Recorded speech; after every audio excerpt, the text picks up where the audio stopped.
دوسری جانب جو ہمارے پاکستانی کام کر رہے ہوتے ہیں یو اے ای وغیرہ کے اندر، سعودی عرب وغیرہ کے اندر، ان کی انکمز کے اوپر تکلیف ہو سکتی ہے. اور ہمارے یہاں جو ریمیٹنس بڑھ رہی ہیں اور بڑھتی ہیں، اس کی جو بڑی وجہ ہے وہ یہ نہیں ہے کہ ہمارے پاکستانی وہاں سے ہم کو زیادہ پیسے بھیج رہے ہوتے ہیں. ریمیٹنس بھی بڑھتی ہے کہ اور پاکستانی جا رہے ہوتے ہیں جو پہلے اپنی والدہ کو یا اپنی بیگم صاحبہ کو $100 بھیج رہا تھا لڑکا ڈرائیوری کر کے سعودی عرب سے، وہ ابھی بھی $100 بھیج رہا ہے. لیکن پہلے 40 تھے، اب 42 ہونے چاہیے. ہر سال ہم زیادہ لڑکے بھیجتے ہیں. اب کم از کم یو اے ای وغیرہ کے اندر آپ کو روپیہ نہیں ملے گا اور اتنی نوکریاں نہیں ملیں گی. ویسے بھی پاکستانیوں کے لیے کویت ہم کو نوکریاں نہیں دیتا ہے، ویزا نہیں دیتا ہے. یو اے ای کے اندر ویزا لینا جو ہے پاکستانیوں کے لیے جوئے شیر ہو گیا لینا. مطلب جو وہاں پہ رہ رہے ہوتے ہیں ان کو وہ ویزا ایکسٹینڈ کر دیتے ہیں، نئے پاکستانیوں کو ویزا نہیں دیتے. سعودی عرب ہے وہ آپ کو ابھی بھی ویزا دیتا ہے، قطر آپ کو دے دیتا ہے. بحرین بہت چھوٹا ہے، قطر بہت چھوٹا ہے. مطلب یہ سیریسلی یہ گارڈن ٹاؤن جتنے ہیں، مطلب بحرین اور قطر. مطلب خالی گارڈن ٹاؤن میں بھی تیل نکل آئے تو یہاں پہ بھی یہ بات ہو جائے گی. سو but I mean, so Pakistanis will have difficulty with remittance. Pakistanis will also have difficulty with exports. So when all of this happens, your exports will تھوڑا سا ماڈریٹ ہوں گے. آپ کے ریمیٹنس تھوڑے سے ماڈریٹ ہو جائیں گے یا کم از کم بڑھنے کی اسپیڈ کم ہو جائے گی. لیکن آپ کے اخراجات ضروری نہیں ہیں کہ کم ہوں، آپ کے امپورٹ ضروری نہیں ہیں کہ کم ہوں، کیونکہ آپ کو تیل وغیرہ لینا ہے وہ آپ کو لینا ہی پڑے گا اور مہنگے نرخوں پہ لینا پڑے گا. لہٰذا کرنٹ اکاؤنٹ پہ پریشر آئے گا. اب کرنٹ اکاؤنٹ پہ پریشر آئے گا تو پھر آپ کا روپیہ جو ہے وہ ڈی ویلیو ہوگا. حالانکہ ایک طرف آپ نے جب انٹرسٹ ریٹ بڑھایا ہوتا ہے تو آپ کا روپیہ بڑھنا چاہیے ویلیو میں، لیکن دوسری طرف آپ کا کرنٹ اکاؤنٹ میں پریشر ہے تو یہ ایک بیلنس ہونا چاہیے. ہماری چونکہ لیڈرشپ جو ہے وہ روپے کو ڈی ویلیو کرنے کے اتنے دل میں نہیں ہوتی، کیونکہ اس کے مضر اثرات بھی بہت ہوتے ہیں. انفلیشن بہت تیزی سے آتا ہے. So Pakistan is going through a lot of trouble. We will need to have very deft management over the next few months, very nimble management, اور تھوڑی سیاسی جذبات سے ہٹ کے تھوڑی مینجمنٹ کرنی پڑے گی. اس کے ساتھ ہم چل سکیں گے. اگلا کچھ مہینے بہت چیلنج ہوں گے. میں ایک آخری بات کر دوں اور پھر یہاں پہ میں رک جاتا ہوں. دیکھیں، ایک $3.5 بلین ہم نے یو اے ای سے قرض لیے ہوئے ہیں. ٹھیک ہے، پہلا جو 150 ملین تھا وہ 96 میں لیا تھا. دوسرا جو 300 ملین تھا وہ 97 میں لیا تھا. پھر 3 بلین میں 2019 وغیرہ میں کبھی لیے. اب وہ ہم نے واپس نہیں کیے کبھی ان کو. ہم سود دیتے رہے اور سود بھی ایک ریزنیبل ہوتا تھا 2-3%. اس سے زیادہ ویسے ہونا بھی نہیں چاہیے. کوئی اتنا زیادہ کنسیشنری لون نہیں تھا. جب ساورنز ایک دوسرے کو دیتے ہیں تو اب ہماری کوئی رسک نہیں ہوتی، تو اتنا کم سود تھا. یو اے ای نے بھی ہمارے $800 ملین روک کے رکھے ہوئے. $800 ملین جو پی ٹی سی ایل میں ان کو دینے جو انہوں نے نہیں دیا. ہم ان سے بحث کرتے رہتے ہیں.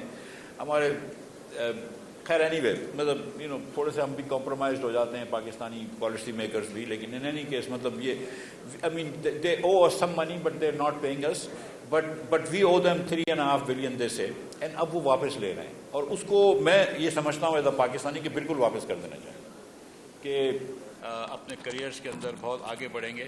سو I thank all the faculty here on behalf of all the students and on behalf of all Pakistanis, because وہ ایرسٹاٹل کہتا تھا نا کہ teaching is the most important thing in life profession, because if you teach well and all the next generation is raised well, then all of society's problems can be solved. تو اگر آج کے بچے اچھے ہو جائیں جو ہم لوگوں سے تو انشاءاللہ پاکستان بہتر ہو جائے گا. So I'm really happy to be at a university. یہ جو دیکھیں لڑائی جو ہو رہی ہے، جنگ جو مسلط کی گئی ہے اگر میں کہہ سکوں امریکہ اور اسرائیل کی طرف سے ایران پہ، تو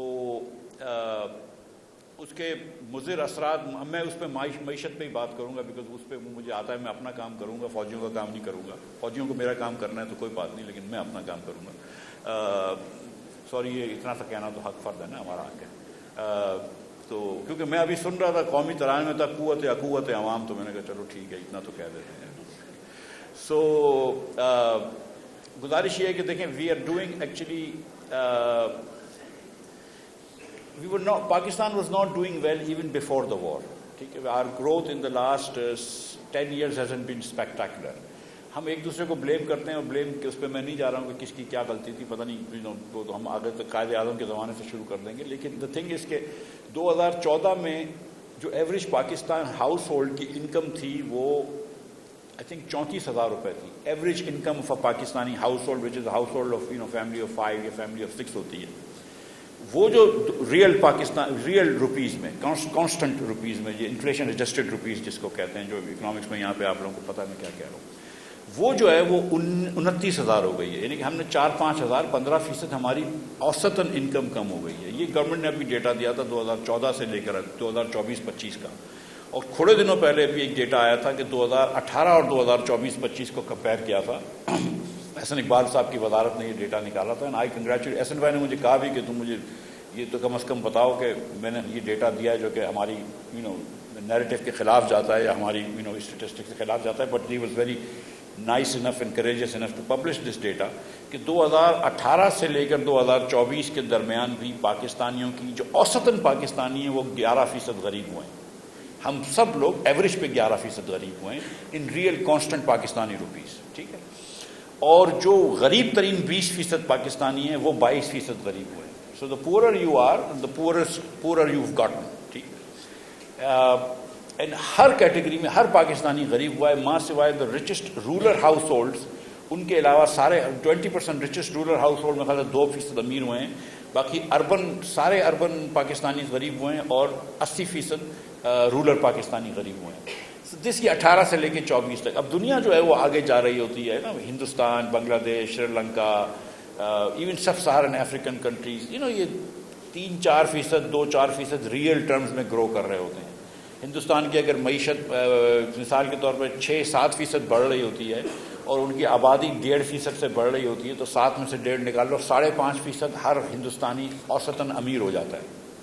مسلمان اتنے نہیں ہوتے وہاں پہ، لیکن اوسطاً جو ہے وہ 5.5% امیر ہو جاتا ہے. بنگلہ دیش کا بھی یہ حال ہے. چائنیز جو ہے وہ 20-25 سال تک 10% اکانومی ان کی بڑھ رہی تھی اور ان کی پاپولیشن گروتھ نہیں ہو رہی تھی، تو 10% پر کیپٹا GDP بڑھ رہی تھی.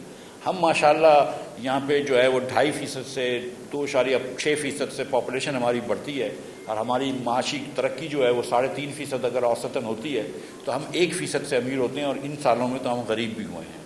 سو Pakistan was not doing well even before that. اور اب جو جنگ کے حالات ہوئے ہیں اس پہ یہ ہوا ہے کہ دیکھیں جو آبویس ایک چیز نظر آتی ہے کہ پیٹرول اور ڈیزل مہنگا ہو گیا. اس پہ شاید عباسی صاحب اور میرے بہت زیادہ تحفظات ہیں.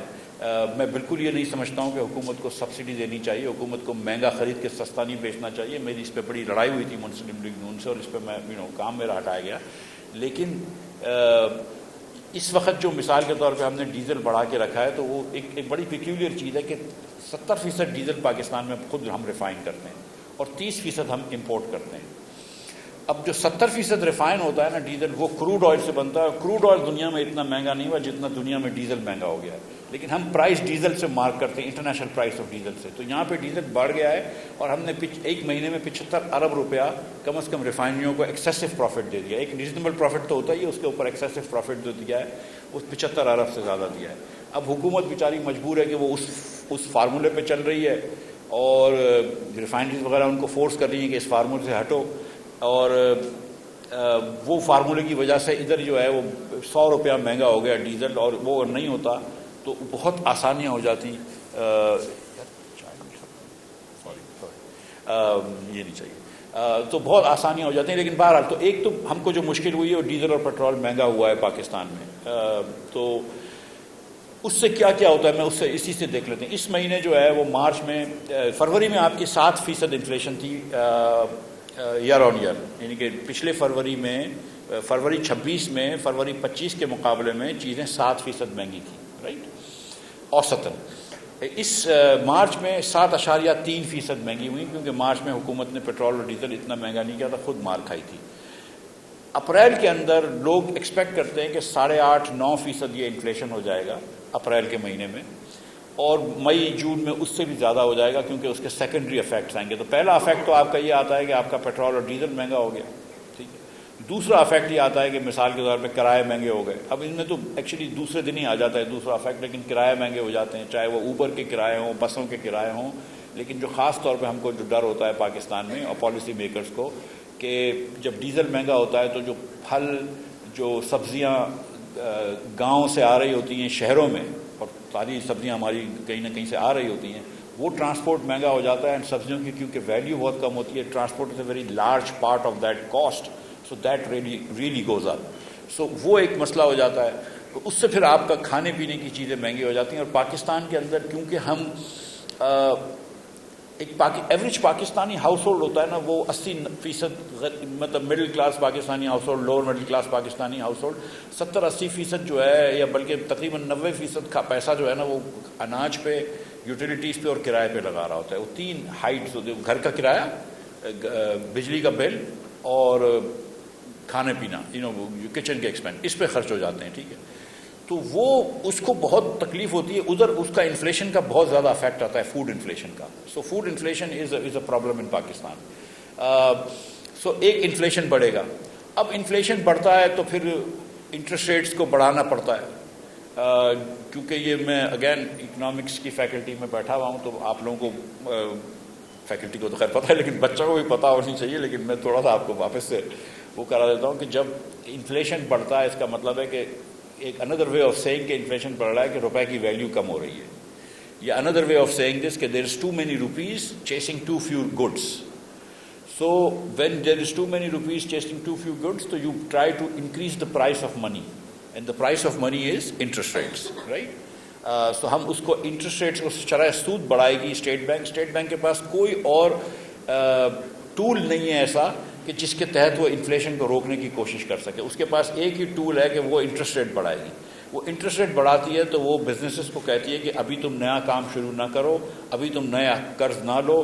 وہ گھر والوں کو کہتی ہے، پرائیویٹ کنزیومرز کو کہتی ہے یہ وقت نہیں ہے گاڑی خریدنے کا قرض لے کر، یہ وقت نہیں ہے واشنگ مشین خریدنے کا قرض لے کر کریڈٹ کارڈ پہ. اور وہ ہماری جو ہے وہ ایگریگیٹ ڈیمانڈ کو کم کرتی ہے. پاکستان میں ایک مسئلہ یہ ہے کہ ہماری ایگریگیٹ ڈیمانڈ جو روپے کی ہوتی ہے یا بوروئنگ کی ہوتی ہے، اس کی سب سے بڑی جو کوانٹٹی ہوتی ہے وہ حکومت پاکستان کو چاہیے ہوتی ہے، کیونکہ ان کا جو ماشاءاللہ ہم نے جو 80,000 ارب روپے کا قرض لے چکے ہیں، تو اس کے اوپر ہم کو 7-8 ہزار ارب روپیہ سود دینا ہوتا ہے. تو ہم کو تو وہی سود دینے کے لیے ہم تو پیسے لے رہے ہوتے ہیں، جس کو کریڈٹ ٹریپ کہتے ہیں. سو ہم اس کے لیے بار بار پیسے لے رہے ہوتے ہیں. تو اسٹیٹ بینک کے پاس یہی ایک ٹول ہے کہ وہ انٹرسٹ ریٹ بڑھائے. وہ ٹول پاکستان میں اتنا اچھا چلتا نہیں ہے، بیکاز پرائیویٹ سیکٹر کو تو آپ دبا دیتے ہیں اور لوگوں کی تو آپ وہ کم کر دیتے ہیں ریئل انکم، لیکن گورنمنٹ کیونکہ بورو کرتی رہتی ہے تو وہ افیکٹو اتنا نہیں ہوتا. لیکن in any case that's the only tool you have. So government جو ہے وہ اسٹیٹ بینک جو ہے وہ موسٹ لائکلی انٹرسٹ ریٹ بڑھائے گی. یہ تقریباً طے بات ہے. جب انٹرسٹ ریٹ بڑھے گا تو آج کل IMF کا پریشر بھی ہے، حالانکہ اگر 1-2 مہینہ چاہیں تو وہ ٹھہر سکتے ہیں، لیکن انٹرسٹ ریٹ جب بڑھے گا تو پھر آپ کی معیشت اور سلو ہو جائے گی، تو آپ کی بے روزگاری بڑھے گی. دوسری جانب آپ جو $60 کا یا $55 کا یا $65 کا تیل خرید رہے تھے، اب وہ تیل آپ $90 کا خرید رہے ہیں. جو ڈیزل آپ $80 کا خرید رہے تھے، اب وہ آپ $222, $225, $250 تک کا خرید رہے ہیں. پیٹرول بھی اس طرح، موٹر گیسولین بھی اس طرح مہنگا خرید رہے ہیں. تو آپ کا جو کرنٹ اکاؤنٹ ڈیفیسٹ ہے وہ بڑھ جائے گا، کیونکہ آپ کے اوپر پریشر آئے گا. آپ پیمنٹس وہی کر رہے ہوں گے، اتنا ہی پیٹرول لوگے تو آپ پیمنٹس کرو گے، زیادہ پیمنٹ کرو گے. تو ایک طرف حکومت کی خواہش ہوتی ہے، کہتے نہیں ہیں لیکن ان کی خواہش ہوتی ہے کہ جب ہم پیٹرول مہنگا کر دیں گے تو لوگ کم گاڑیاں استعمال کریں گے، لوگ کم ٹرانسپورٹ استعمال کریں گے. تو وہ بھی ہوگا، لیکن پھر بھی آپ کی جو ایوریج پہ پیمنٹس ہیں، ڈالر کی پیمنٹس ہیں، وہ بڑھ جائیں گی. دوسری جانب جو ہمارے پاکستانی کام کر رہے ہوتے ہیں UAE وغیرہ کے اندر، سعودی عرب وغیرہ کے اندر، ان کی انکمز کے اوپر تکلیف ہو سکتی ہے. اور ہمارے یہاں جو ریمیٹنس بڑھ رہی ہیں اور بڑھتی ہیں، اس کی جو بڑی وجہ ہے وہ یہ نہیں ہے کہ ہمارے پاکستانی وہاں سے ہم کو زیادہ پیسے بھیج رہے ہوتے ہیں.